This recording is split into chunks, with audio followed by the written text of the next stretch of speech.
Debates do Rádio Brasileiro. Gente que Fala tem texto e direção geral do jornalista Fausto Camunha. Gente que Fala reúne de segunda a sexta-feira formadores de opinião para discutir as principais notícias do dia. Gente que Fala tem o selo de qualidade ABCOM.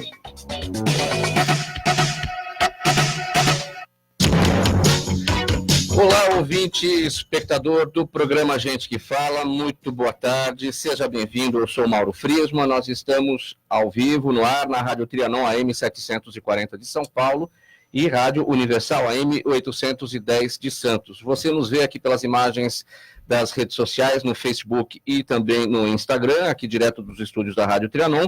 Eu te convido para curtir as nossas páginas, ouvir os nossos podcasts no Spotify e acessar o nosso blog, é o gentequefala.com.br.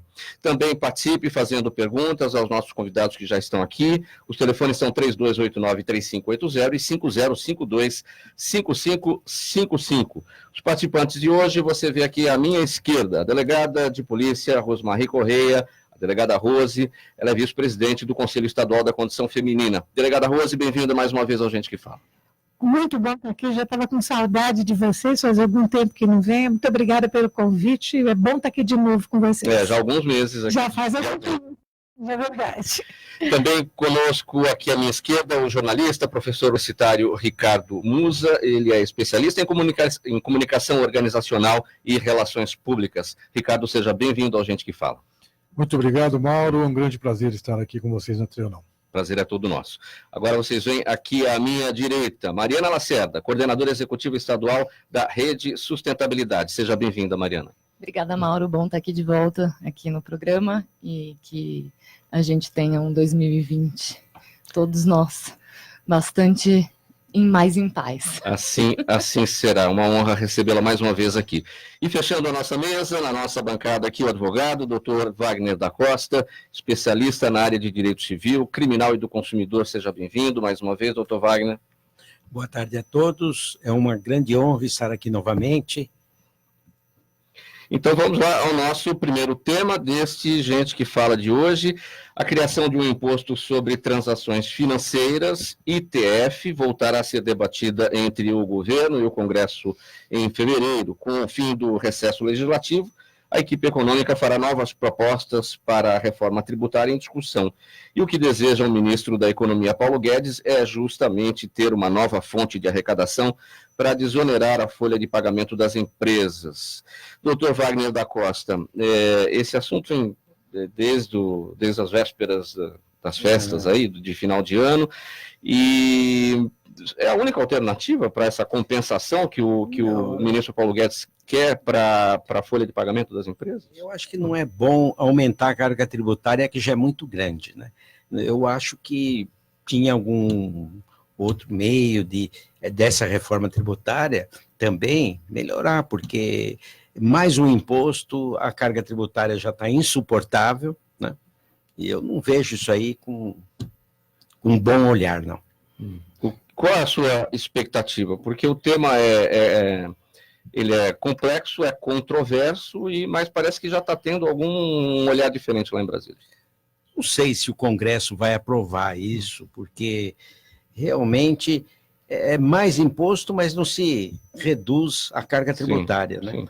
Então eu acho que não é bom para as empresas mesmo, também, para tudo, né? Porque hoje o desemprego também, a causa do desemprego também é a carga tributária. A empresa contrata um funcionário e paga mais de imposto do que o salário dele, entende? Então, eu acho que tinha que ter um meio nessa reforma tributária de melhorar a situação, né? Para que as empresas possam ter vida e não morte. Sem a criação desse ITF nos moldes da CPMF, a reforma tributária não tem essa desoneração da folha de pagamento das empresas, que é o que sustenta o ministro Paulo Guedes? Não. Tem alternativa para isso, doutor Wagner? Olha, alternativa sempre tem, indo atrás, buscar, ouvir técnicos, né? Ouvir pessoas. Eu sei que o Paulo Guedes é um ministro competente, mas tem outras pessoas que estão no governo que deixam muito a desejar, né? Então, eu acho que precisa ter um estudo, porque o povo não pode ser enganado com que vai melhorar, que vai com mais imposto. Eu acho que tem que ter aí um limite, né? Mariana, seu entendimento sobre esse tema? Bom, eu acho realmente que a gente precisa de uma reforma tributária urgentemente. E não é solução da reforma tributária desonerar a empresa e onerar de novo a empresa, porque não se enganem, esse imposto sobre transações financeiras onerará igualmente todo mundo, mas também onerará as empresas, que é quem mais faz movimentações financeiras. Então, eu acredito que existem outras opções, eu acho que e a gente vai ter com esse imposto uma oneração da carga do trabalhador, do indivíduo, né, nas transações financeiras, que também é a pessoa que a gente precisa também proteger dessa carga tributária que recai desigualmente em todos os consumidores e de forma bastante desigual. Quem tem menos acaba pagando muito mais de imposto do que quem tem mais, né? Então, no peso da nossa compra do dia a dia, a gente paga mais ICMS proporcionalmente ao que a gente recebe, né? Quanto menos... Então, eu acredito que uma forma de tributar as grandes fortunas, uma forma de tributar outras e que mantenha o princípio da proporcionalidade tributária. Acho que isso é a alternativa. Criar imposto sobre movimentação financeira e a volta da CPMF não é alternativa. Você é a favor da tributação de grandes fortunas, uma vez que essa grande fortuna, em algum momento, ela já pagou imposto? Ela já pagou imposto, mas ela paga proporcionalmente um imposto menor do que aquele que paga menos, né? Então, vamos supor, eu, você e o... Vamos botar aí um milionário. Pagamos no arroz o mesmo imposto. É desproporcional o que pagamos no imposto em relação ao que ganhamos. E o arroz é tão necessário para nós três quanto né, o que foi pago.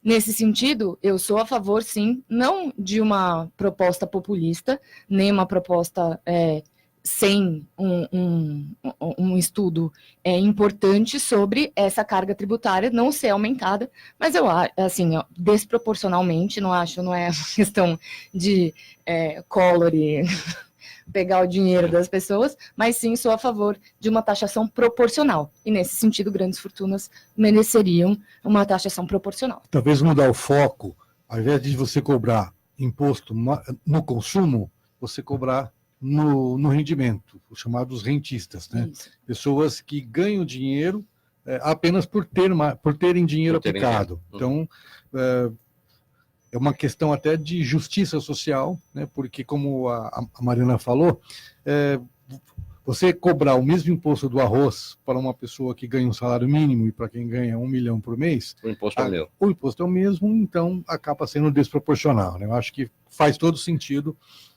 o que ela colocou, até porque a gente está percebendo que o governo caminha na opção do caminho mais fácil, que é aumentar imposto, ao invés de fazer o mais difícil, que é reduzir o tamanho do Estado e rediscutir toda a nossa estrutura, a começar pela Constituição de 88, que trouxe muito mais compromissos sem dizer de onde esse dinheiro ia sair. Então, eu acho que a origem de todas essas distorções está na Constituição, que mais cedo ou mais tarde vai ter que ser discutida, até para que a gente repactue a forma de se cobrar imposto nesse país. Delegada Rose, no meio desse balaio todo de criação de ITF, Imposto de Transações Financeiras, sobre transações financeiras, o ministro Paulo Guedes falou que ele poderia ser, isso não está muito bem explicado, mas poderia ser uma cobrança sobre quem usa os aplicativos ou a internet para fazer transações, movimentações financeiras. Claro que o Brasil está longe de ser um país totalmente bancarizado, mas isso recairia, acho que pelo menos aqui nós 5 da mesa, acho que a gente usa aplicativo. Com certeza. Olha, eu estou cansada já de ouvir, quando se fala em reforma tributária, a solução para o país é a criação de um novo imposto. As pessoas, quando os economistas vão para dizer o que vai ser bom, como é que eles vão arrumar o país, como é que eles vão arrumar a economia, lá entra a criação de mais um imposto. Isso é o maior absurdo que eu já vi na minha vida. Isso não existe. Eu admiro o Paulo Guedes, considero uma pessoa boa, uma pessoa, vamos dizer, com muito boas intenções, inteligente, capaz, um grande economista, mas vamos sair do lugar comum, que é melhorar a situação tributária no país, criando mais um imposto. Ah, mas espera aí, você viu? Baixou o juro do cheque especial. Legal, baixou o juro do cheque especial. Só que todo o do cheque especial que tem cheque especial usando o meu juro, vai pagar 0,25 em cima do limite. Quer dizer, eu tiro uma mão, eu tiro para outra. Então é isso que está acontecendo aqui. Eu não sou economista, não vou aqui me chegar e dizer, olha, faz isso, faz aquilo, até porque eu não sou profunda conhecedora da matéria e não sei dizer essas coisas. Uma coisa, qualquer pessoa, com o mínimo de inteligência, sabe que você não resolve a economia desse país criando mais imposto. Tem outras formas que ele deve fazer, mas não criar um novo imposto. Delegada Rosa, a senhora que já atuou como parlamentar, a sua avaliação, quais são as chances desse assunto ser de fato discutido esse ano no Congresso, que é um ano eleitoral, e os congressistas, obviamente, estarão preocupados com isso? Bom, vamos dizer, a resistência e a repugnância da população no tocante a ouvir falar em criação de mais um imposto, eu acho que vai chegar até os deputados federais, o Congresso Nacional, que deve votar a matéria. Só que a eleição este ano é para a prefeitura, são para prefeitos e vereadores. Para os deputados estaduais, federais e senadores, isso vai acontecer apenas em 2022. Portanto, se de repente eles podem, de que maneira ser convencidos, não estou aqui para dizer nada, não sei de que forma que pode acontecer, e de repente eles viram essa bandeira e votarem. É uma coisa impressionante, porque quando você sabe que o Congresso vai dizer não, você se surpreende dizendo sim. E pela minha experiência parlamentar de 16 anos, tudo pode acontecer. Numa discussão de uma reunião do Congresso de líderes, olhando líderes, tudo pode acontecer. A reunião do Congresso de líderes entra com a opinião que vai votar contra. Sai votando a favor. Então, tudo pode acontecer. Muito bem, o nosso segundo tema do programa Gente que Fala de hoje é o seguinte: recém-lançado o livro Por uma Nova Política, uma abordagem sobre o distanciamento entre a sociedade e o sistema partidário, do Ricardo Musa, que está aqui com a gente.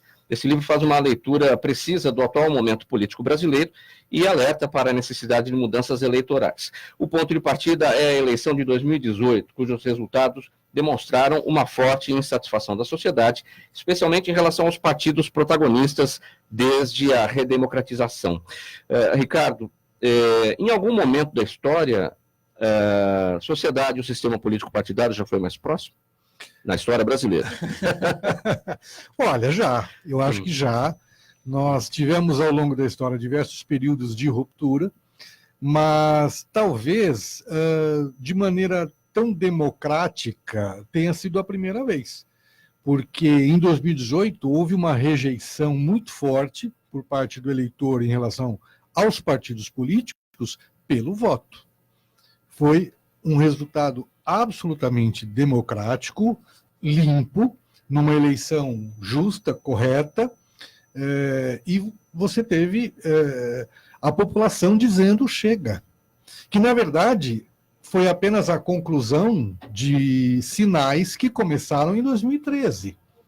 A população vem dando esses sinais de desgaste, de descontentamento com a classe política, por questões como essa que nós acabamos de discutir. Nós vamos criar um novo imposto apenas com base no montante que ele pode arrecadar.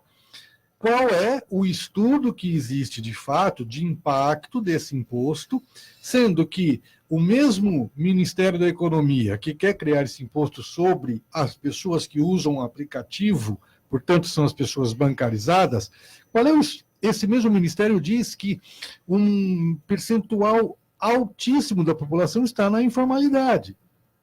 Então, já começa que não é um imposto justo. E isso são políticos ou técnicos nomeados por políticos que estão fazendo esse tipo de coisa.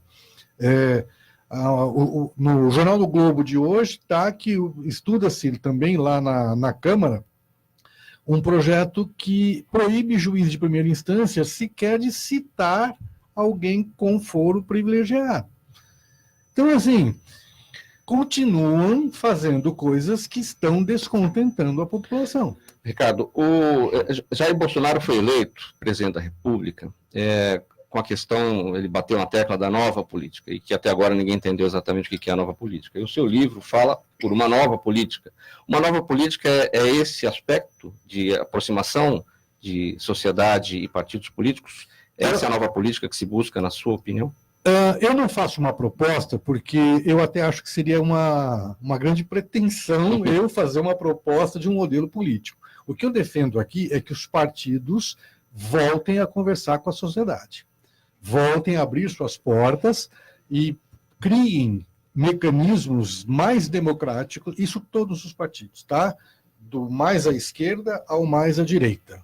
Aqui não tem nenhum viés ideológico para um lado ou para o outro, porque está faltando isso, está faltando participação das pessoas que se façam ouvir dentro dos partidos, porque somente quando isso acontecer é que a gente vai ter um governo melhor, um legislativo melhor e um judiciário melhor, porque às vezes a gente não percebe, mas na hora que a gente vota para um presidente, a gente está escolhendo também o presidente do Supremo Tribunal Federal.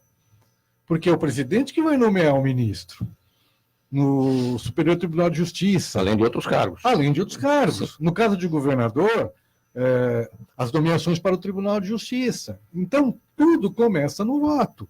E as pessoas não param para pensar nisso. Então, é muito mais importante, e muita gente vota como protesto ou meio descontente, aquela coisa, e é um grande erro, porque a origem de toda a nossa estrutura institucional é a política, é o voto. Delegada Rose, essa aproximação necessária entre a sociedade e os partidos políticos passa por uma mudança na questão do personalismo político? As pessoas votam em pessoas, votaram no Bolsonaro ou votaram no Haddad, quando, na verdade, deveriam estar votando nos partidos? Antigamente, eu poderia dizer a você, o único partido que eu considero que era independente de que prega, que não sou desse partido, mas que era minimamente partido, que obedecia às orientações partidárias, e o povo, às vezes, não votava nem na pessoa, votava no partido e no PT. Se você se lembra bem, tinha todos, porque o PMDB era de um, o PSDB era de outro, o PT era, em tese, considerado um partido. As pessoas votavam, muitas vezes, no PT, nem no deputado A, B, C, nem não, votavam no PT. Hoje, nem isso acontece. As pessoas se decepcionaram de tal maneira com a história do partido que não votam em partido, votam na pessoa.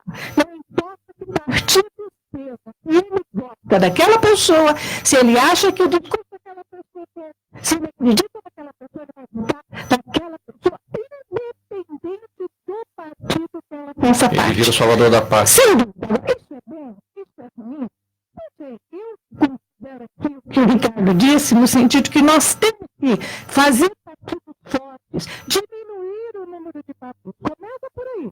Diminuir o número de partidos. Fazer partidos fortes que não tenham dono. Porque todos os partidos têm dono, gente. O Solidariedade do Paulinho, o PMDB do Edson, do Fleury, vocês lembram bem disso. O PSDB do Fernando Henrique, do Alckmin, sabe? Sempre foi assim. Todos os partidos, a nossa política partidária sempre foi assim. Então, eu concordo que a gente deveria fortalecer partidos, diminuir o número de partidos. O partido não devia ter dono, tá? Deveria, na realidade, poder realmente exercer sua posição partidária, ajudar os pré-candidatos, sabe? Mostrar qual é a sua ideologia, quais são as suas pretensões, quais são as suas bandeiras, o que está defendendo. Você não sabe nada. O que defende um partido A? O que defende o partido B? O que defende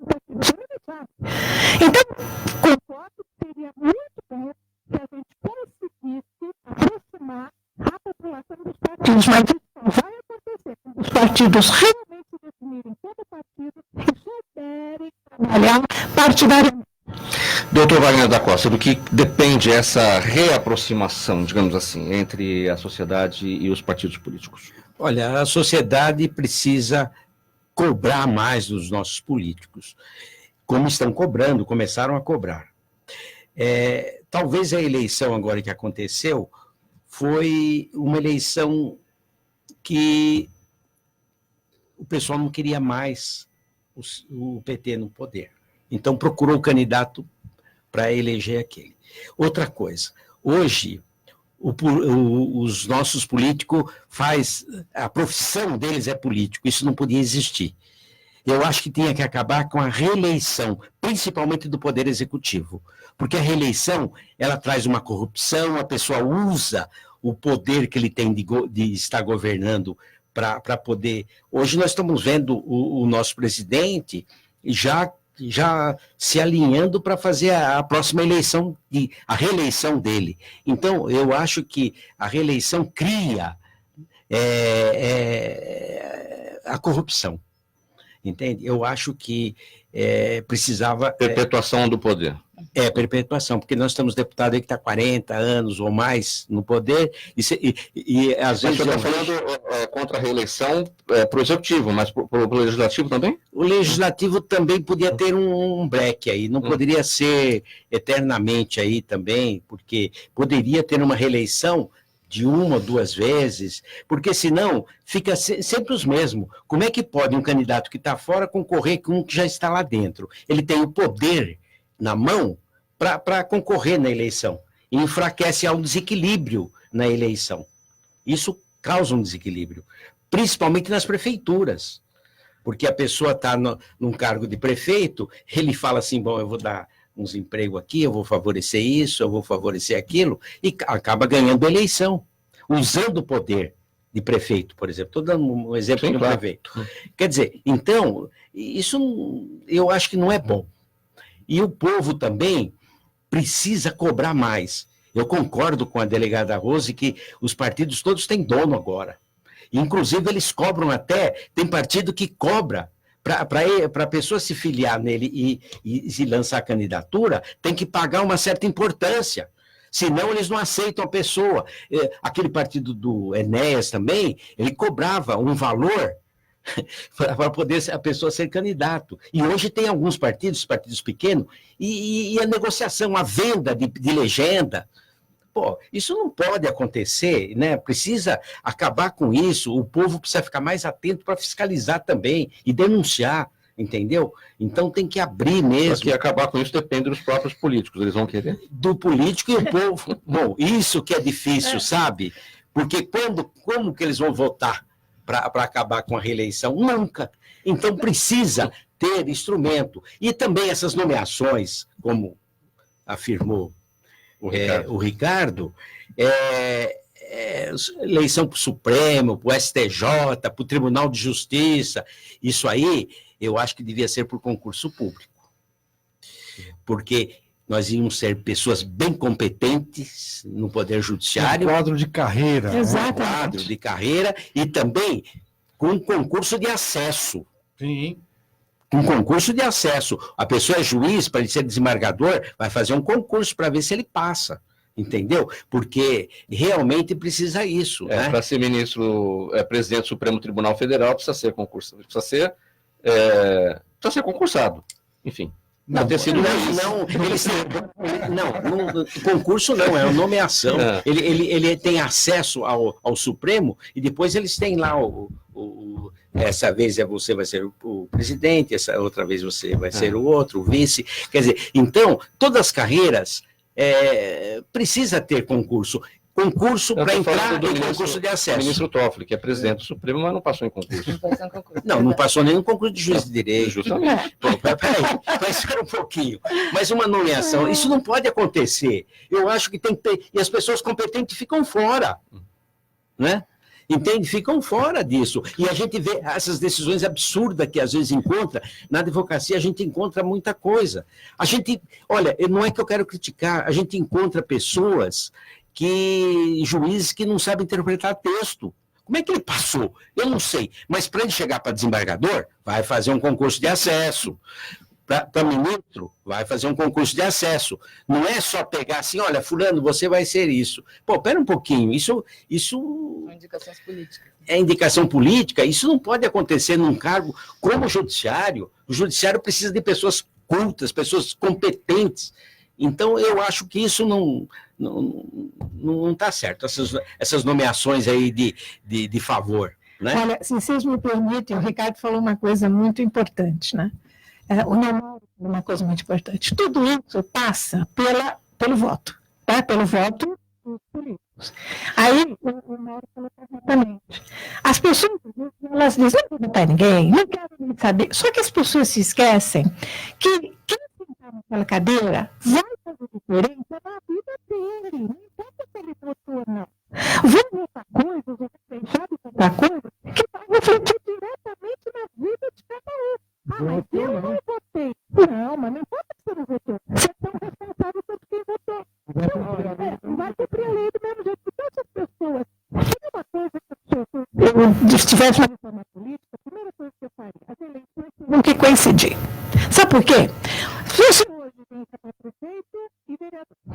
Daqui a 2 anos você tem eleição para governador, deputado estadual, deputado federal. O cara fica 2 anos como vereador, já está se candidatando a deputado estadual ou federal ou senador. A mesma coisa, o prefeito já está se candidatando a governador. Então, se você fizer que as eleições elas fossem todas ao mesmo tempo, você é uma coisa até o fim, você vai cumprir os 4 anos. Você tem 4 anos de prefeito, 4 anos de governador, 4 anos de deputado. E a economia que o país ia fazer, porque você sabe quanto se gasta para fazer uma eleição de 2 em 2 anos para tudo, para todo o fato de fazer eleição. Isso é errado. Tinha que coincidir e fazer de uma vez só. Quer dizer, quem vota nisso? Não vota. Quem vota tem que ser voto congresso. Bastante, delegada Rose. A mim incomoda. Eu vou lá e eu elejo um vereador. Ganhou, né? Foi eleito. Daqui a pouco ele sai, entra o suplente, porque ele foi convidado para ser secretário municipal. Acontece a mesma coisa na Assembleia Legislativa, acontece a mesma coisa lá no Congresso. Acho que uma vez o parlamentar eleito, em qualquer casa de leis, ele tem que ficar ali. Ele não pode ser chamado para ocupar um cargo no Executivo. O que o senhor acha? Eu concordo plenamente. Eu acho que está certo. Você fica aí, para onde você foi bem. Se você achar que ser secretário é mais interessante, você renuncia. Como disse aqui o doutor Wagner. Renuncia para outro. Gente partidária aqui na mesa. Eu queria primeiro agradecer a todos vocês por terem validado o Estatuto da Rede de Sustentabilidade. Nós defendemos o fim da reeleição e a limitação da reeleição para o Legislativo. O voto distrital também? O voto distrital não está no nosso Estatuto. Né? O voto distrital está em discussão porque também nós colocamos dentro do Estatuto essa permeabilidade entre o partido e a sociedade. O Estatuto inteiro é voltado para a participação de pessoas da sociedade. Nós não cobramos para ser candidato, nós inclusive abrimos 30% das candidaturas dentro da rede de sustentabilidade para a participação de pessoas não filiadas à rede. É óbvio que existe um compromisso mínimo que esse não filiado tem que ter, né, de um mínimo do que a gente defende, que é a nossa proposta de nova política, né? Mas como disputar sem ser filiado, se é obrigatório ser filiado para participar? Você faz uma filiação cívica sem pagamento, sem direitos partidários, né? Então você não pode votar, nem ser votado, nem ser dirigente partidário, mas você pode se filiar para a participação das eleições. 30% das nossas vagas são destinadas a pessoas comuns que não têm participação na sociedade, no partido, mas que querem participar da política. Mas aí não viram uma legenda de conveniência, já que não tem a vinculação com o programa do partido? Então, não, porque, primeiro, em termos de programa de partido, a rede tem requisitos mínimos e a maior parte do nosso programa se destina a uma proposta de nova política. O que dizer isso?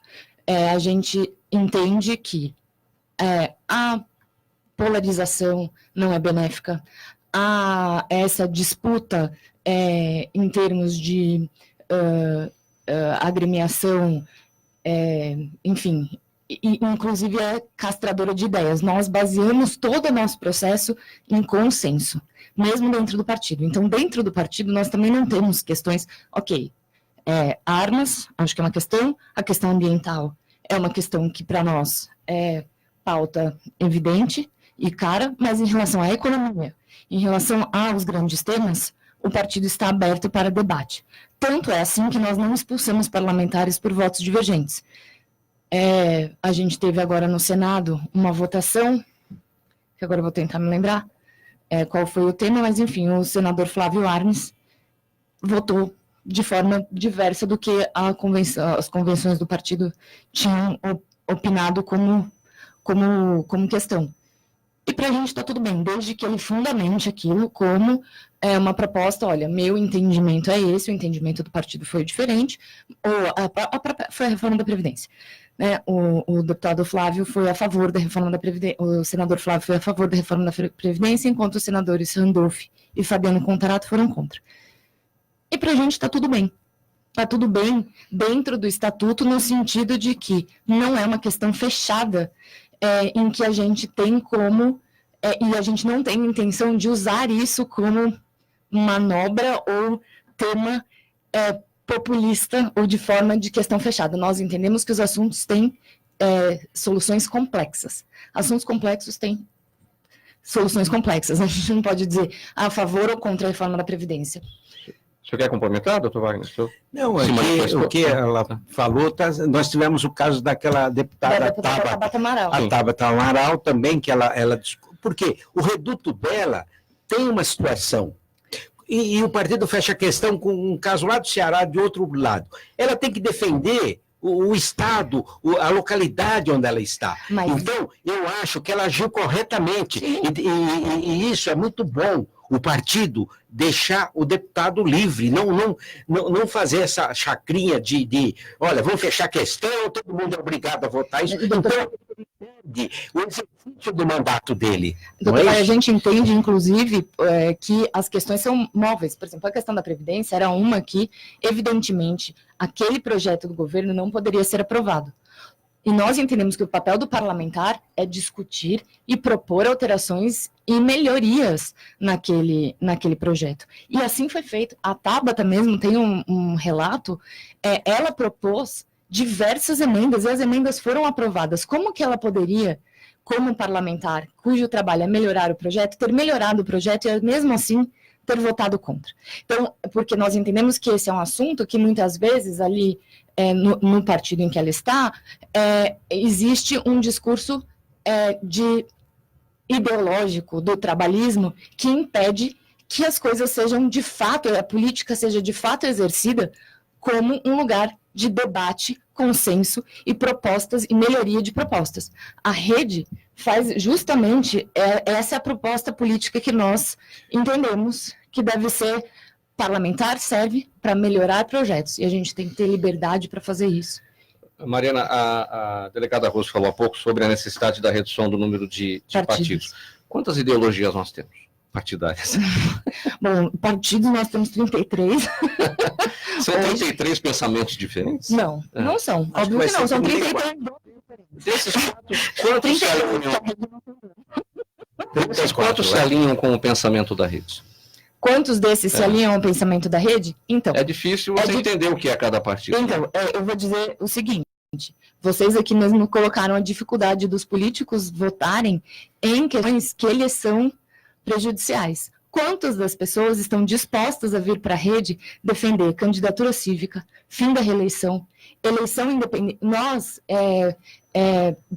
a abertura para candidato sem partido, as pessoas têm uma tendência de achar que o candidato sem partido enfraquece os partidos. Eu não acho. Eu acho que fortalece os partidos. Essa personalização que a gente tem da política e que a rede está no nosso programa é radicalmente contra, nós somos contra a fulanização da política, as conquistas sociais devem ser defendidas pela sociedade, as pessoas entendem, isso vai enfraquecer. Enfraquece, na verdade, não o partido, enfraquece o seu poder. O poder que você acha que você tem como dono de partido, isso sem dúvida nenhuma. Mas a gente acha que as pessoas vão se encaminhar para aqueles que elas têm maior identificação, mas ninguém pode se identificar completamente com aquilo ali que está colocado. É por isso que nós temos 33 partidos. Por um fato que a delegada Rose falou, que é isso, a gente vota hoje em dia na pessoa. A pessoa não consegue ter identificação 100% com qualquer uma dessas agremiações. Se nós deixarmos, vamos ter, sei lá, só em São Paulo, 12 milhões de partidos, porque cada um de nós seria um partido, com as nossas crenças, as nossas ideias. E se a gente tem que partir do pressuposto que aquelas pessoas estão mais ou menos alinhadas em um número X de questões, então a gente a não violência, o respeito ambiental, a sustentabilidade, que para nós tem 7 eixos, que eu vou deixar propaganda para depois, mas enfim, nós entendemos que isso é o mínimo. O resto está aberto à discussão com a sociedade. Nós temos núcleos de participação, por exemplo, na rede, o Rede Mulher, rede que é costume, né, PV Mulher, PV Partido Negro, Partido... Esses espaços dentro da rede só precisam de um filiado. O resto está aberto para a sociedade. Aliás, se vocês quiserem participar dos debates, não precisa ser filiado, pode inclusive ser bem contrário a gente está aberto para que venha colocar o problema para a gente poder discutir e chegar em consensos. E são esses consensos que são mutáveis, que a gente entende e engloba nos nossos programas. Seguindo aqui no próximo tema, infelizmente o ano de 2019 não terminou bem para as mulheres no que diz respeito à violência. E pelas notícias do ano que se inicia, se nada for feito de mais concreto, a tendência não é das mais animadoras. Segundo reportagem publicada pelo jornal Estado de São Paulo, os números nos mostram que estamos começando a viver em uma situação epidêmica de violência contra a mulher. Os números são 2018, 134 feminicídios, 2019, de janeiro a novembro, não tem nenhum ano fechado, 154. E, delegada Rose, segundo o relatório da Organização Mundial de Saúde, o Brasil ocupa a 7ª posição entre as nações mais violentas para as mulheres, de um total de 83 países. E ocupa a 5ª posição entre assassinato de mulheres, entre todos os países. Olha, realmente é uma coisa que está nos preocupando bastante. Eu estou sendo muito honesta. Nós temos hoje, em São Paulo, uma rede de proteção à mulher que realmente funciona. Nós temos a Casa da Mulher Brasileira, que funciona 24 horas por dia. E nessa casa, no mesmo local, você tem a Delegacia da Mulher, você tem a Defensoria, você tem o Ministério Público, você tem o juiz, você tem o assistente social, você tem alojamento para acolher a mulher que não pode voltar para casa. Tudo no único lugar, que está funcionando 24 horas. Tem todas as delegacias da mulher que estão funcionando e 10 funcionam 24 horas espalhadas aqui nos locais mais importantes. Você tem no Ministério Público o REVID, que é o Grupo de Atendimento à Mulher Vítima de Violência, que tem um trabalho maravilhoso. Você tem o COMESP, no Tribunal de Justiça, que também trabalha com os processos de mulheres vítimas de violência.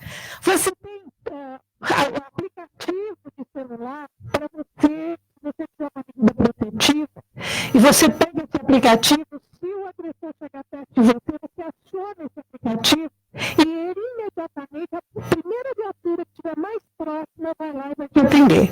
Você tem hoje um número muito grande de homens presos por violação de medidas protetivas. Você tem mais de 95, eu não me lembro agora se é 95 mil, de medidas protetivas que foram concedidas no ano passado. Então você vê, há todo um trabalho, há toda uma rede que está funcionando. Agora, como é que eu explico que eu tenho, sem contar dezembro, que teve muita mulher assassinada, que eu tenho, de janeiro a novembro de 2019, 154 assassinatos de mulheres só no estado de São Paulo. É difícil você explicar isso.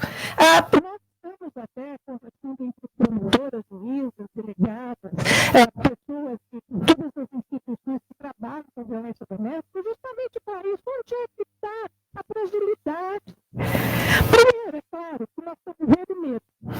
As mulheres, o que acontece? Quando é que acontece o feminicídio? Quando a mulher, ela ouve tudo que eu estou falando, né? Tudo que tem para ela, que ela pode procurar. Aí ela vive uma vida de violência. Aí ela diz, não, puxa vida, se tem tudo isso, eu vou procurar ajuda.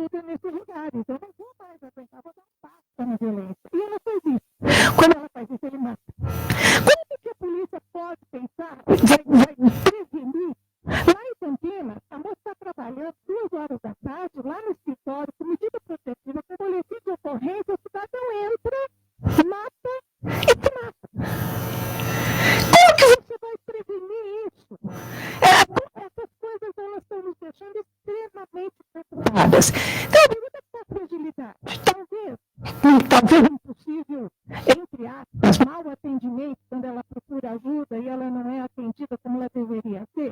Pode ser.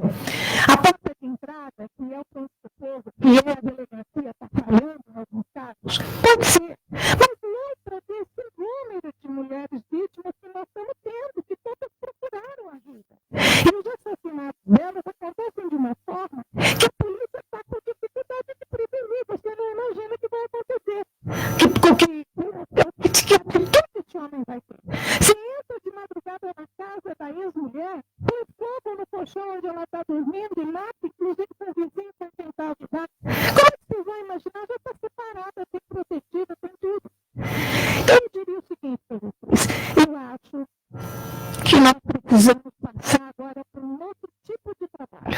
Vamos trabalhar como o agressor antes que ele se torne um feminicida. Vamos fazer um trabalho com esses homens. Nós temos em Taboão da Serra um trabalho maravilhoso que funciona, que é atendimento ao agressor e que consta da Lei Maria da Penha. O juiz manda, é feito o boletim de ocorrência, ele vai para o inquérito, vai para o processo e suspende a pena e determina que ele frequente esse centro. Isso na violência que não está ainda no feminicídio. Quando começou, eram 52% de reincidência. Hoje é 100% de reincidência. Então, eu acho que a gente deveria começar a tentar trabalhar esses homens antes que eles se tornem feminicídios. Obrigada, Rose. Novamente, a senhora, como já atuou no parlamento, o deputado, muitas vezes, qualquer parlamentar, vereador, deputado estadual e o deputado federal, ele está o tempo todo atrás de uma nova lei. Quer criar uma propositura, e a gente já tem um arcabouço.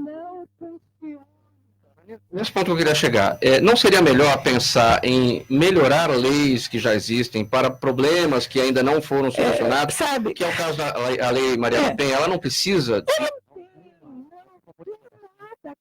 vez que um deputado federal propõe uma modificação da Lei Maria da Penha, eu me arrepio os cabelos. Por quê? Porque eles fazem tudo errado. Eles não conhecem a realidade. Eles escutam o galo cantar em algum lugar. Para com isso. Deputado tem que ficar fazendo só lei. Deputado tem que corrigir. Deputado tem que fiscalizar. Escuta, não está funcionando a delegacia da mulher. Do deputado, é competência do deputado. E vê por que não está funcionando. O hospital não está atendendo a mulher bem, a mulher que é vítima de violência.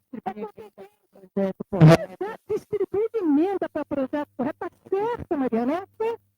Sabe o que é? Eu fico às vezes até agoniada, me desculpa, às vezes até entusiasmada demais, porque a gente vê que existem coisas que estão sendo feitas que não tem pé nem cabeça, que com medidas mais simples, como ela diz, emendas dirigidas realmente para programas de atendimento à mulher, coisas boas, educação. Vamos trabalhar nas escolas. A OAB, por exemplo, você sabe disso, a OAB tem um projeto maravilhoso, a OAB vai à escola, vai para a escola para falar sobre a Lei Maria da Penha, e todo esse projeto parou.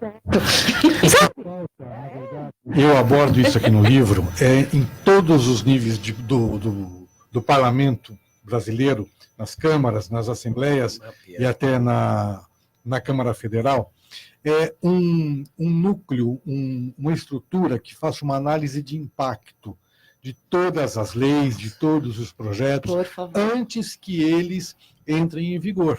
Você está correto, Ricardo, mas vai ter que deputado que quer submeter aquele projeto, que aliás é o projeto da vida dele, o projeto do mandato dele, para fazer um parte nesse CCJ.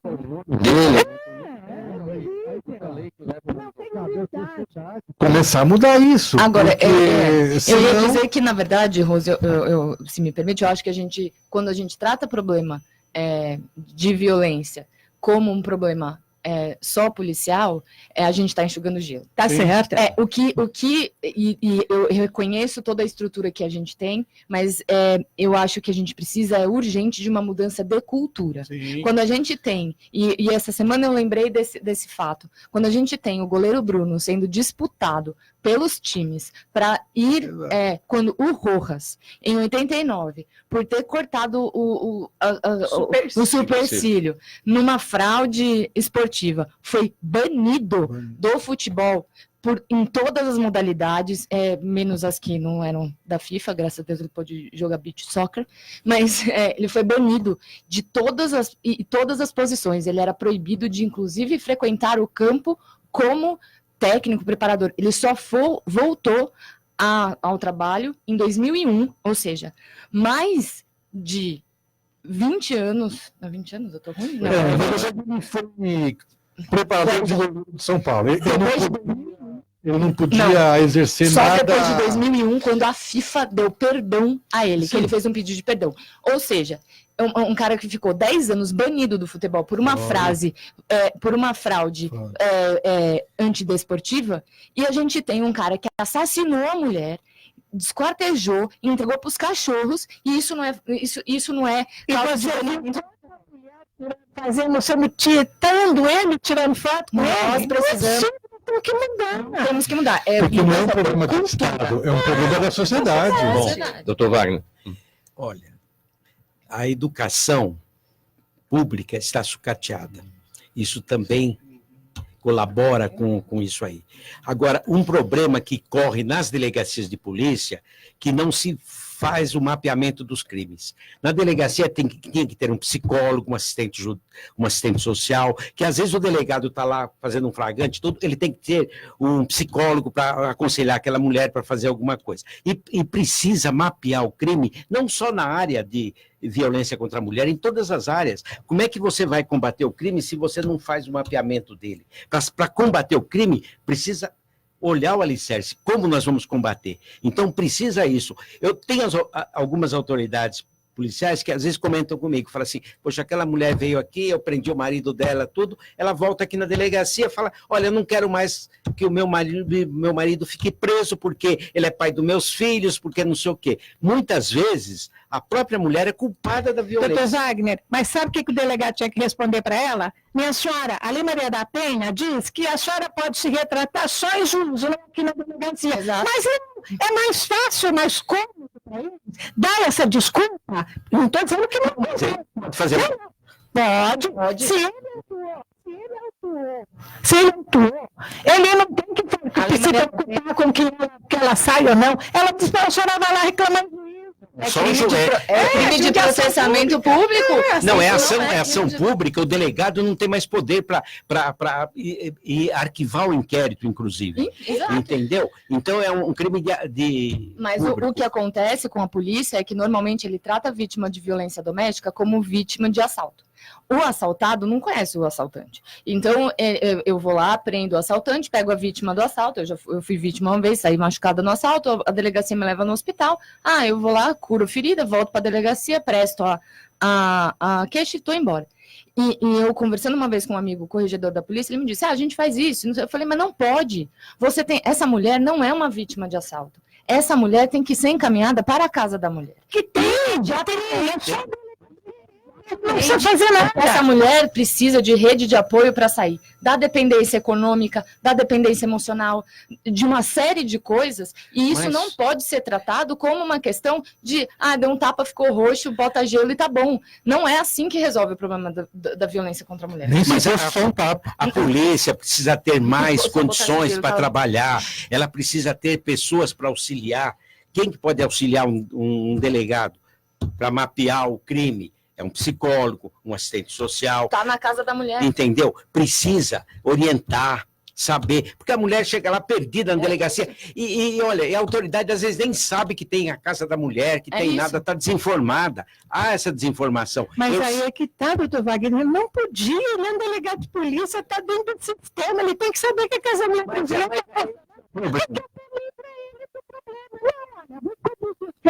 lá para a Casa da Mulher Brasileira, não vai encontrar. Põe cartazes na delegacia, aviso, por isso que precisa. O delegado, às vezes, está lá num flagrante importante, de homicídio, de tudo. Ele vai ter. A mulher fala, olha, meu marido, não sei o quê. Olha, a senhora é assistente social ou psicóloga, vê o que faz, para mapear, para dar informação para os nossos políticos. para até melhorar a legislação. Como é que eles podem ter informação? Então, nessa zona aqui está acontecendo muito roubo, muito homicídio, e a polícia não ataca lá porque ela não tem o mapa da situação. Então é importante. E a cultura, a educação é a base também, porque as nossas escolas hoje públicas, eu não sei se sucatearam a educação, porque os professores não são bem remunerados. Depois que você começou a chamar professor de tio e tia, meu amigo, acabou o respeito. Os pais também não dão a... Não. Eles matam... Mari, técnico de futebol de professor. Bom, vamos lá. Bom, é arena agora, né? Não é mais, é lugar de briga. Outro tema. A ex-ministra do Meio Ambiente, Marina Silva, acusou o governo de premiar grileiros que roubam terras públicas na Amazônia. Em entrevista ao jornal O Globo, ela afirmou que esse tipo de crime sempre existiu, mas ficou mais difícil de combatê-lo, pois o governo passou a incentivá-lo, nas palavras de Marina. Ainda segundo ela, se a atual agenda ambiental for mantida, o Brasil terá dificuldades em ratificar seu acordo comercial com a União Europeia. Bom, Mariana, essa declaração da Marina Silva, ela vem na esteira da aprovação da MP 910, que trata da regularização fundiária, é o nome dado pelo governo para essa MP, e que permite que as terras públicas desmatadas se tornem propriedades daquelas pessoas que as ocuparam ilegalmente, né? Eu devo dizer que, bom, antes da MP, a gente tem a lei de 79 que diz que grilagem é crime punido com prisão e multa. Portanto, a gente precisa deixar claro quem é o grileiro aí nessa história. Em segundo lugar, eu acho muito curioso como a gente tem uma mania de tratar a questão da reforma agrária sempre com... Aliás, só, desculpa, uma correção, que eu falei aprovação da MP, não. Edição da MP. Edição da MP, porque ainda teria que passar pelo Congresso. Pelo Congresso. De novo, é sempre aquela questão, né? MP tem urgência, mas enfim, a gente deixa isso para depois. Mas eu sempre acho curioso como a questão da reforma agrária é tratada sempre com ideologia. Então, antes a gente tinha que criminalizar o MST porque ele invadia e fazia depredação de terra particular, o que eu concordo que não deve ser privilegiado, mas a gente tinha uma questão do privilégio. E agora a gente está privilegiando quem está invadindo e depredando terra pública e destruindo patrimônio que é nosso. Como é que a gente pode sempre ter 2 pesos e 2 medidas a partir da bandeira que está governando? Isso é uma coisa que eu não consigo entender, né? E se a gente colocar o que a gente conhece da grilagem, que é produção ilegal de carvão, muitas vezes antes de virar uma propriedade que é vendível para a produção legal da agricultura. E quando a gente considera que a gente está num estágio hoje da agropecuária, em que a floresta em pé tem valor, porque dá valor agregado ao nosso produto no mercado exterior, e quando a gente tira a floresta, a gente vende a madeira, mas a gente perde todo o valor agregado de uma produção séria e competente do sistema agropecuário legal, é a minha pergunta, qual é a ideologia que está por trás? Enquanto nós não tivermos uma reforma agrária tomada como política pública, nos moldes da Constituição, sem privilégio de quem está pilhando e destruindo, mas sim de quem está produzindo, e aí eu faço um pouco essa comparação que eu acho injusta com o MST, que o MST do começo do MST, o de hoje é bem diferente, né? Então, a gente já teve aí, são pessoas que estão produzindo orgânico, são pessoas que estão fazendo agricultura familiar, quando é que a gente vai deixar de ter ideologia no trato com o solo urbano, Mariana, e a política pública? Dá para tratar de meio ambiente sem ideologia? Dá para ter uma política, dá para ter uma política de Estado, não uma política de governo nesse assunto? Claro que dá. Eu acho que primeiro existe, e talvez seja o grande problema do momento, primeiro a gente precisa acreditar na ciência, né? E a gente precisa entender que sem planeta, a gente pode ser de esquerda, pode ser de direita, pode ser azul, pode ser verde, vermelho, roxo, amarelo, a gente não vai estar aqui. Então, a gente vai deixar para a semente e as baratas, que são os únicos que sobreviveram desde os dinossauros. Então, isso é uma política humana. A política ambiental não é de esquerda nem de direita. O que eu acho que existe é a gente fazer uma atualização do pensamento de mercado aqui, e aí é o lado que eu acho que eu deixo bem claro, assim, eu pulo um pouco da questão humana e vamos falar um pouco de mercado, e eu não sou contra o mercado, não.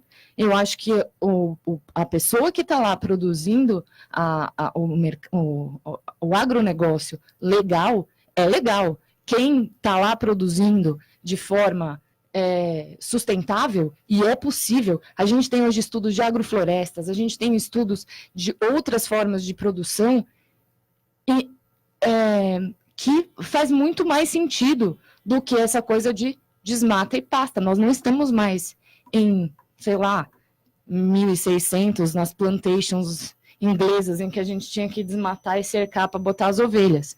A gente também mudou disso. Então, a gente precisa entender que o agronegócio tem mais valor hoje em dia com a floresta em pé, e quem está dizendo isso não sou eu, o Byron Maggi falou isso. Até porque, Mauro... Tereza Cristina falou isso. Não, tem uma questão que é muito simples e que ela não é tão levada em conta nessas discussões. A seca em São Paulo, ela é diretamente... causada diretamente pelo desmatamento da Amazônia. Então, assim, o agronegócio no estado de São Paulo vai ficar comprometido se nós tivermos a continuidade da derrubada da floresta. Então, é uma questão econômica e não uma questão ideológica.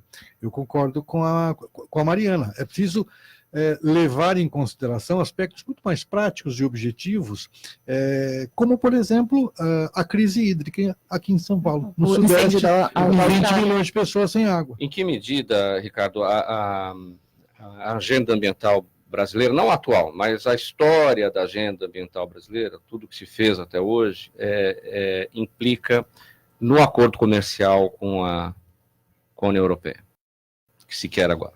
Olha, cada vez mais, esse é um ponto importante, não só num aspecto que nós poderíamos chamar de correto, de procedente, etc., mas também até como argumento subliminar para você favorecer outros produtos em detrimento dos nossos.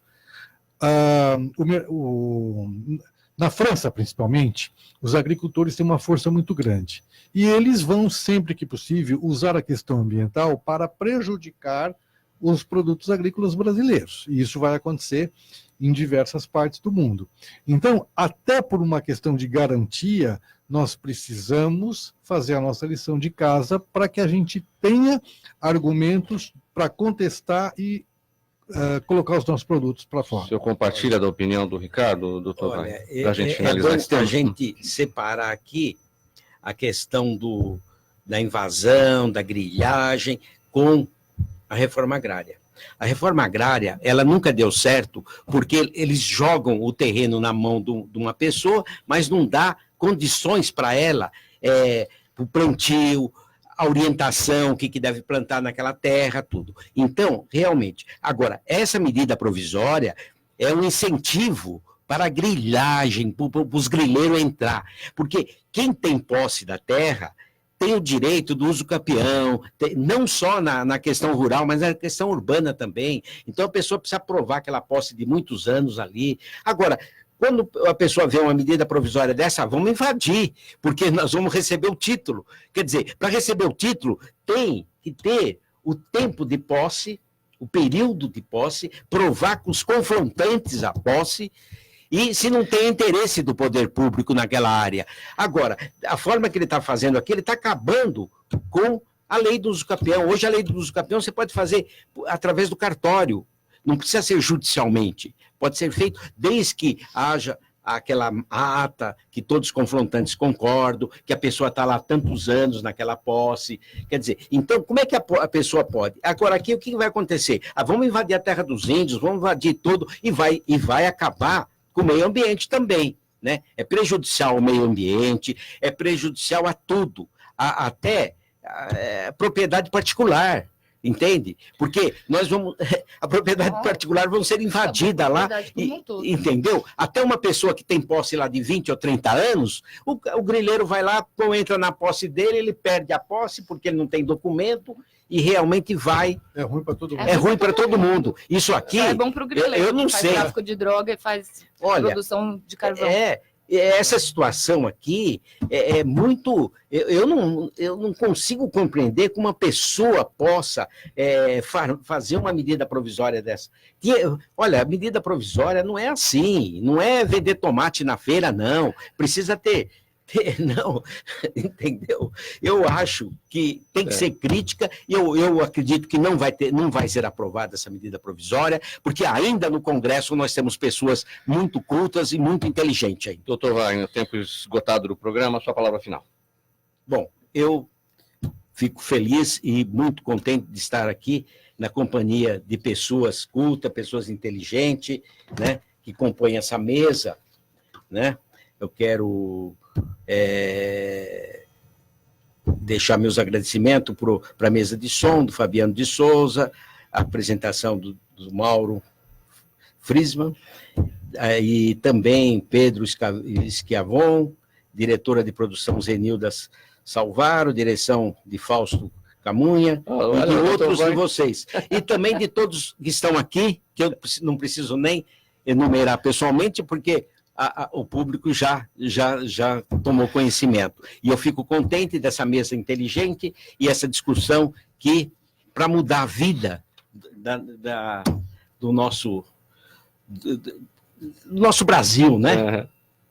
Doutor Wagner, muito bom. O senhor já fez até a minha ficha técnica aqui, que eu não vou fazer mais, né, senhor? Mariana, suas pedidas. Bom, eu queria agradecer aqui o convite para participar do programa mais uma vez. Realmente foi uma mesa muito instrutiva e muito boa para a gente começar o ano bastante ativo. E eu termino a minha propaganda aqui falando para vocês seguirem a rede nas redes sociais e me seguirem também. Eu estou lá no Instagram com Mariana Lacerda Real e estou à disposição de todo mundo. Ricardo. Grande prazer, agradeço a você, Mauro, ao Pedro, ao Fausto, a oportunidade de estar aqui falando sobre um tema que eu considero muito importante e na companhia de pessoas realmente tão qualificadas para falar sobre isso. Delegada Rosmar. Foi muito bom estar de volta aqui, meu primeiro programa de 2020. Espero estar outras vezes com vocês. Muito obrigada. Muito obrigado pela presença de todos vocês. Foi uma honra recebê-los no Gente que Fala. Delegada Rose, delegada de polícia Rosmar Correia, a Mariana Lacerda, o Ricardo Musa, o Wagner, doutor Wagner da Costa. Eu não vou fazer a ficha técnica, o doutor Wagner já fez, só vou falar do agradecimento a você, ouvinte, do outro lado do rádio, você que é a razão da nossa presença aqui. Tchau, até amanhã.